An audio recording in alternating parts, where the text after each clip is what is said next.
strength in a neutral. Mr. President, today's great achievement is yet another testimony to your global leadership and your legacy as a statesman and a peacemaker on the world stage. Bringing peace required vision, political courage, and determination. But what is most important is that it requires faith in the cause. As it is said in the Holy Bible, blessed are the peacemakers, for they will be called children of God. May God enlighten this way. Thank you, and my congratulations to all of us, President Aliyev, to you, to all of us, colleagues from Azerbaijan, Armenia, United States, and all the people of our region, all the people of our countries, and my congratulations to the world, because, as I said, it will definitely make world a better place. Thank you.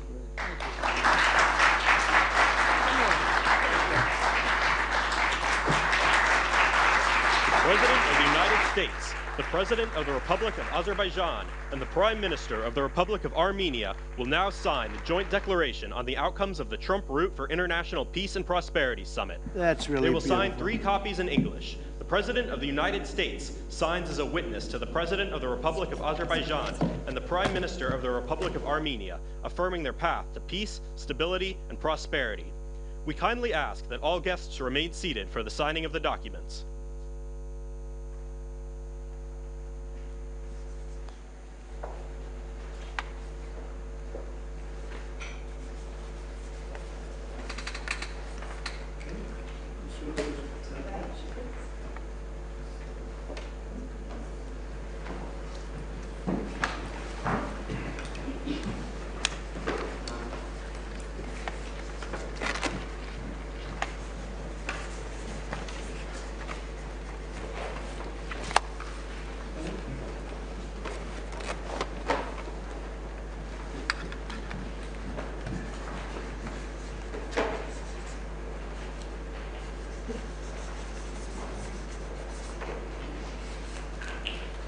That is so great, and we'll hold up, how about holding up that document, all right?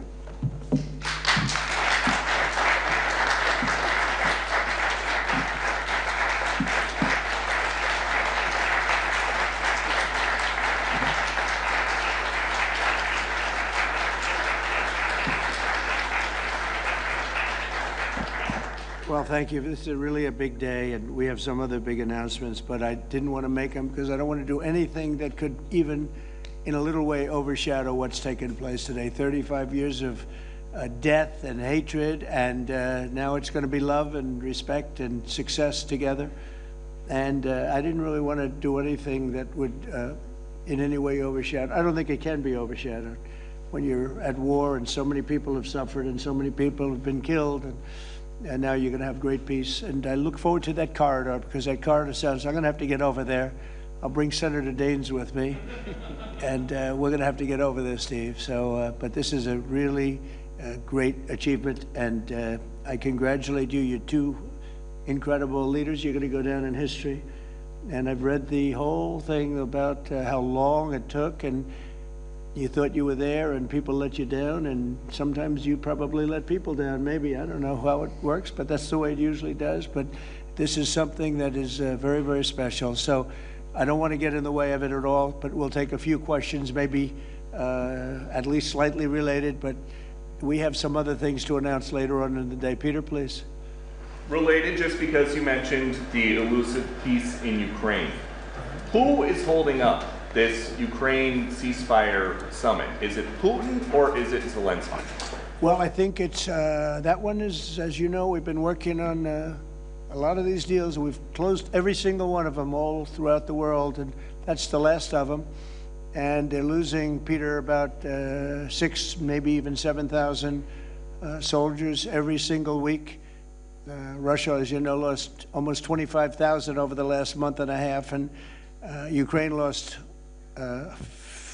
just a small number fewer. It's a lot of people are dying, and I think we're getting very close. And we're going to be announcing later on. We're going to have a meeting with Russia.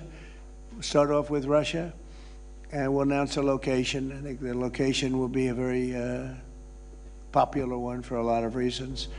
But we'll be announcing that a little bit later. I just don't want to do it now because of the importance of what we just did. I completely understand that. Just a follow-up. Are you surprised that Zelensky hasn't figured out by now, in years of war, how to deal with you and to deal with Putin without needing permission to make concessions from his parliament or from a national referendum? Well, he's going out and getting what he needs. You know, he's not authorized to do certain things. I said, well, you're going to have to get it fast because, you know, we're getting very close to a deal.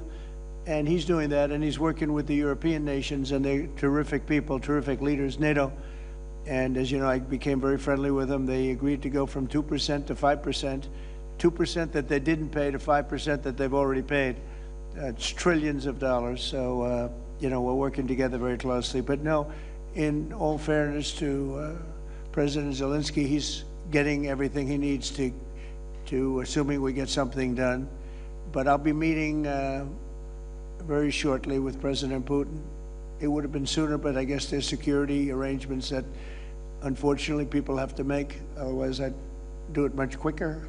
He would too. He'd like to meet as soon as possible. I agree with it. But we'll be announcing that very shortly, okay? And location. Yeah, please. Mr. President, with this meeting with Putin, is this Russia's last chance to achieve peace? And do you expect Ukraine to make any type of territorial concession? Yeah, I don't like using the term last chance. Look, it's, you know, look, this is two very, very smart people. They've been going at it and their predecessors also very smart. They've been going at it for 35 years. It's tough. And, you know, when those guns start going off, it's awfully tough to get them to stop. It really does. It's a war that should have never happened. It would have never happened if I were president. There was no reason for it.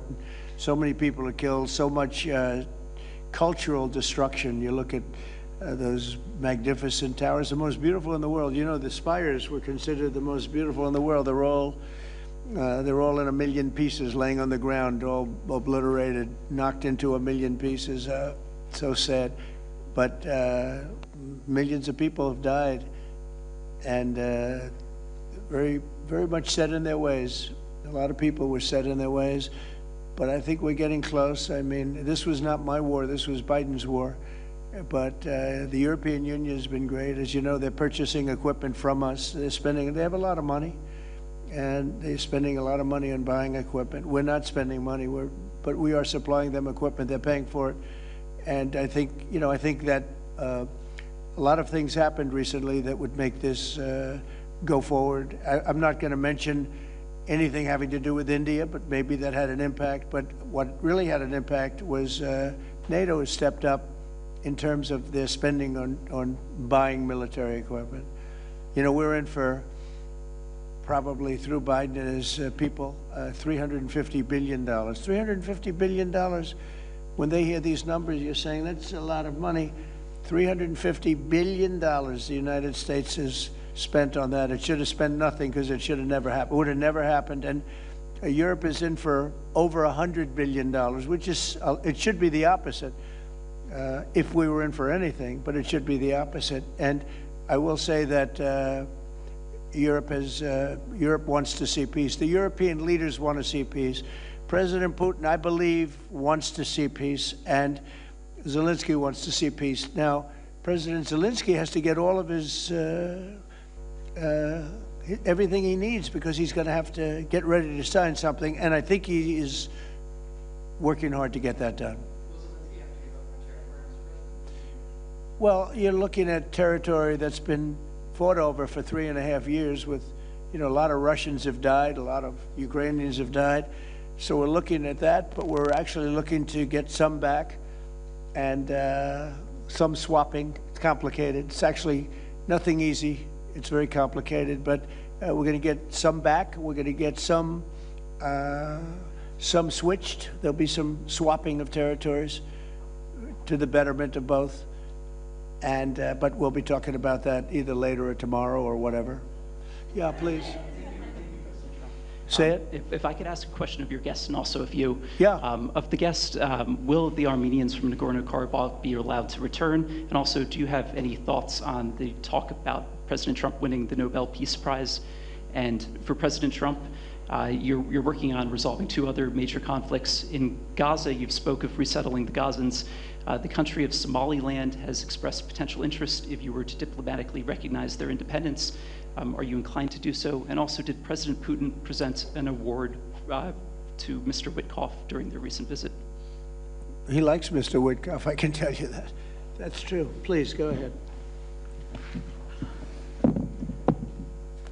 I think President Trump deserved to have a Nobel Peace Prize, and we will defend that, and we will promote for that, and that's obvious. So, and today's event, I think, is a very bright expression of that, and hopefully you will invite us to front row. You'll be front row. Yeah. We are in favor. Thank you. Thank you. Can I have a suggestion? Yes. So maybe we agree with Prime Minister Pashinyan to send a joint appeal to Nobel Committee to award President Trump with the Nobel Peace Prize, because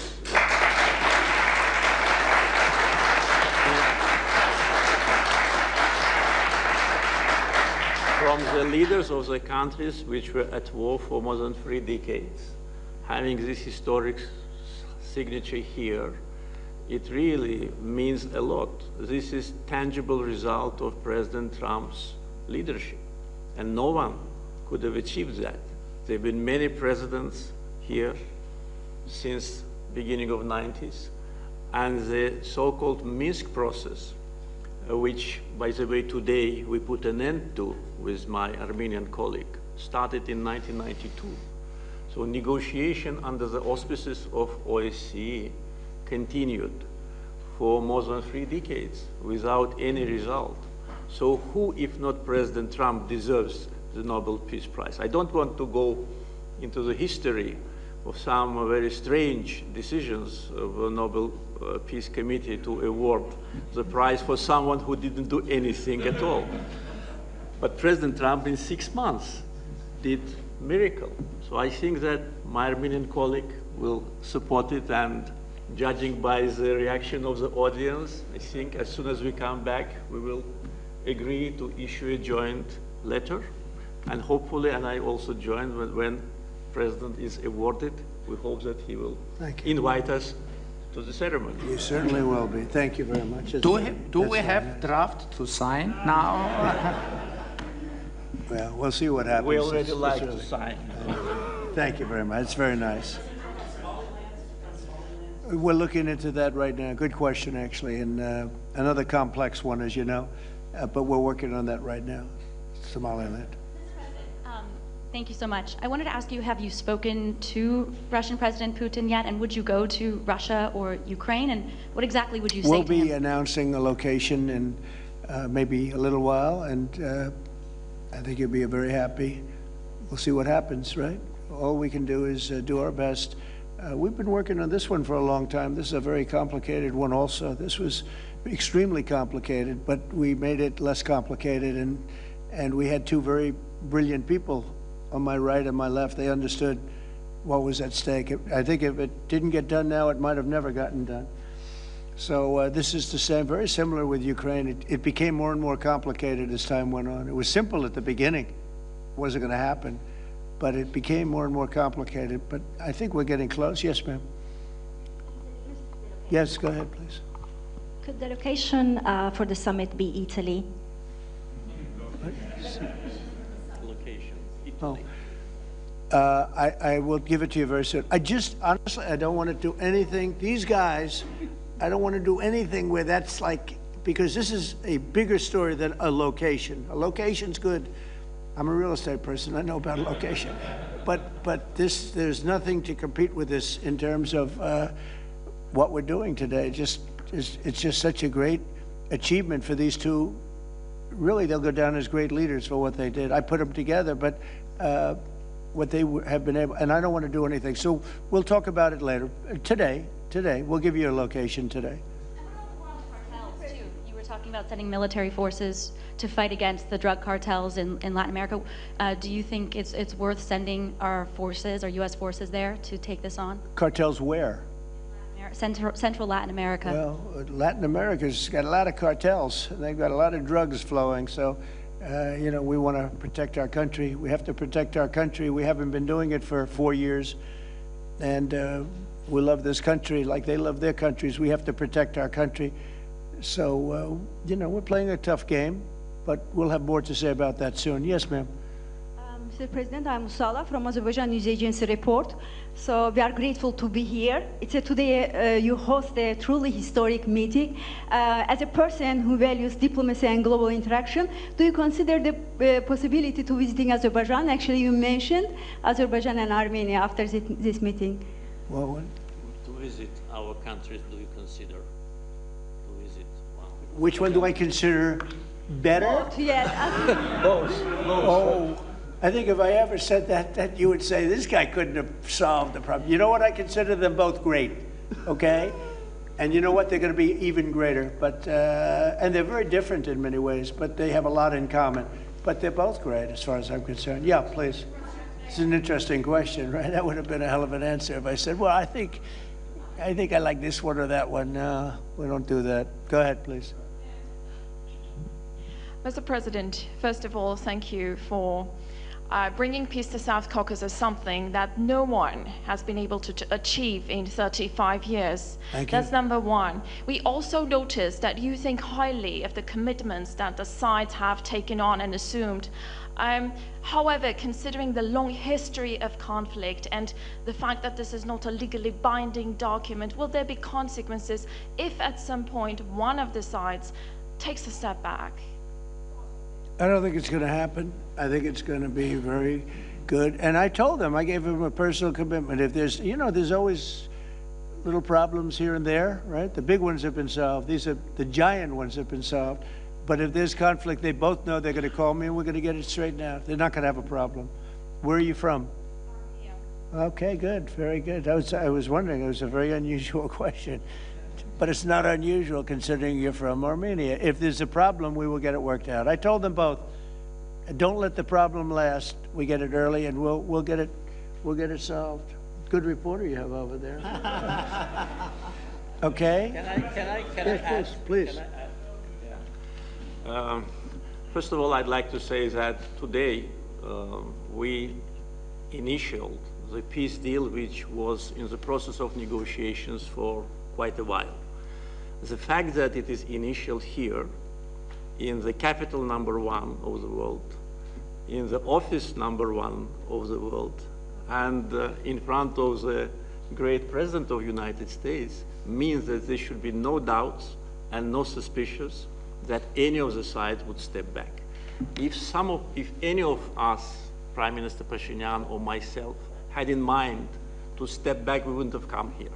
So you can be absolutely sure, as well as Azerbaijani community, that what has happened today will result in peace, long-lasting peace, eternal peace in the Caucasus. That's a very nice statement. I'm sorry. Fully agree and nothing to add. That's a very nice two statements, and that's a beautifully stated statement. Let's go. A couple of more. Yeah, please. Many in the South Caucasus have pinned the blame on your predecessor, Joe Biden, and his Secretary of State, Antony Blinken, for obstacles in America's bilateral relations with Azerbaijan and peace in that part of the world. How important is it to you to elevate your country's partnership and your administration's partnership with Azerbaijan, with Armenia, and how important is this for your legacy? Well, to me, it's very important, but it's, you know, I know the history of what was going on because I do a lot of reading, and they've been at a vicious, you know, they've had a very contentious relationship for a long time. It's war. Most of the time was war.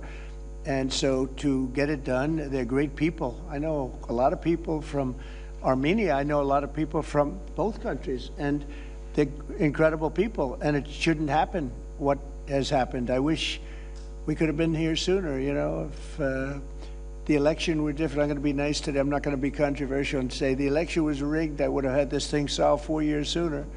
But the truth is, that's right. If the election weren't rigged, I would have been here 4 years sooner. We would have signed the same agreement 4 years sooner.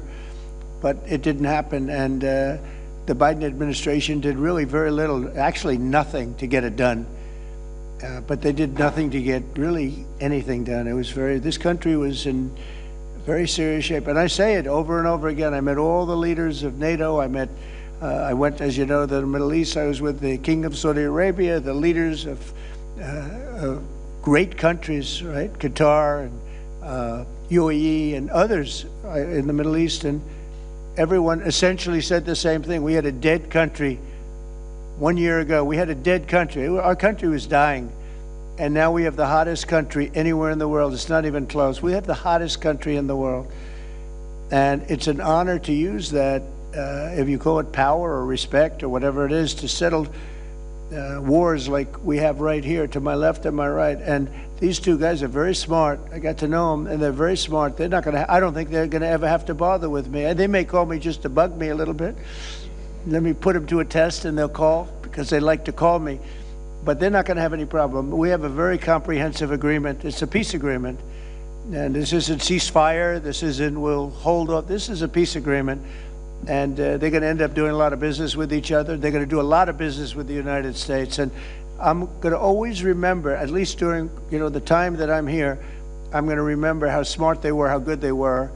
And when it comes to trade and other things, we're going to always go 100% out. We'll go out of our way to make sure it comes out good for them. They did an amazingly good thing and a very brave thing. It's a very complicated part of the world they come from, very tough part of the world. It's a tough, but smart part of the world. Smart, tough people, and great wealth, great energy wealth. I was talking to Chris, and you were saying, in terms of wealth, it's enormous wealth. But wealth doesn't often solve problems. It takes other things. But they're amazing, two amazing leaders, and it's an honor to be associated with them. How about we'll do one more, please? Your gut instincts have always done well in terms of business and in terms of politics.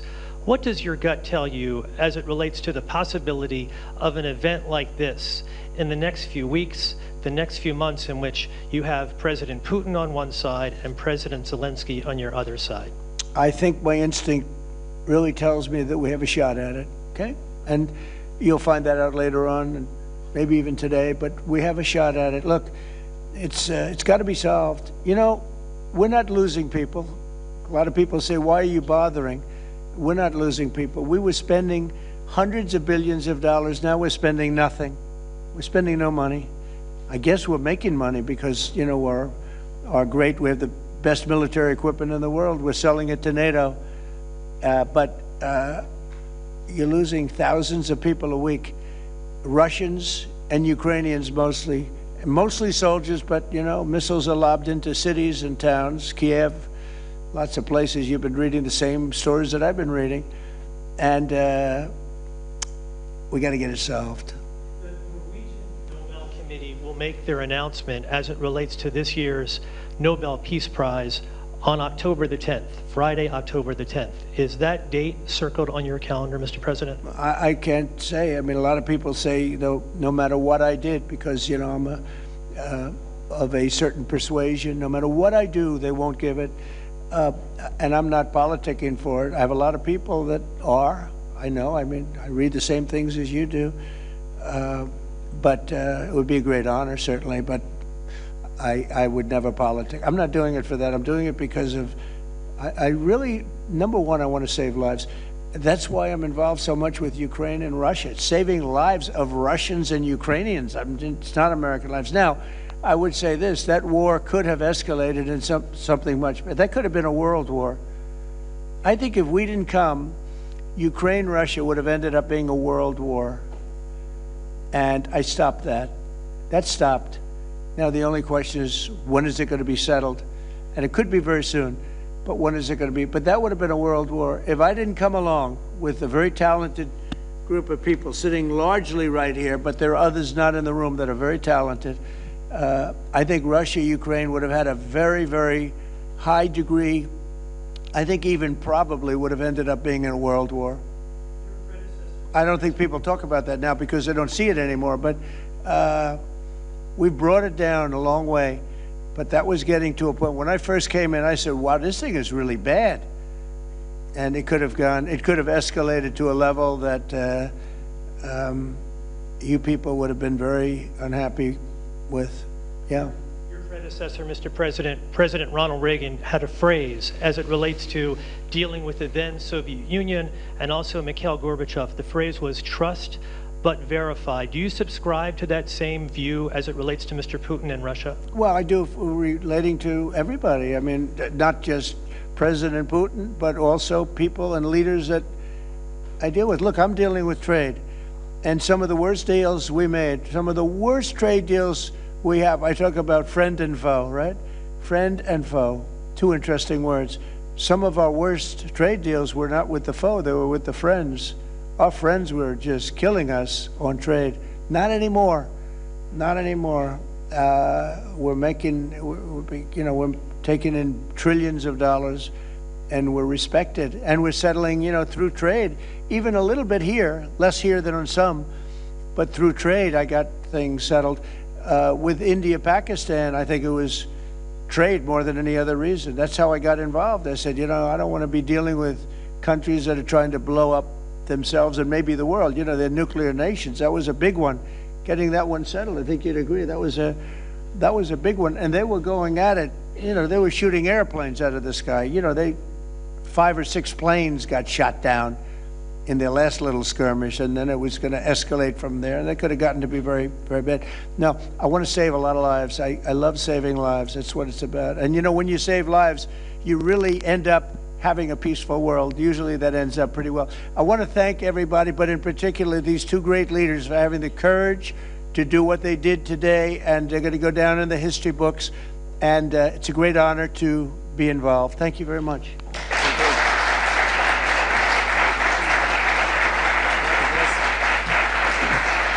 Thank you.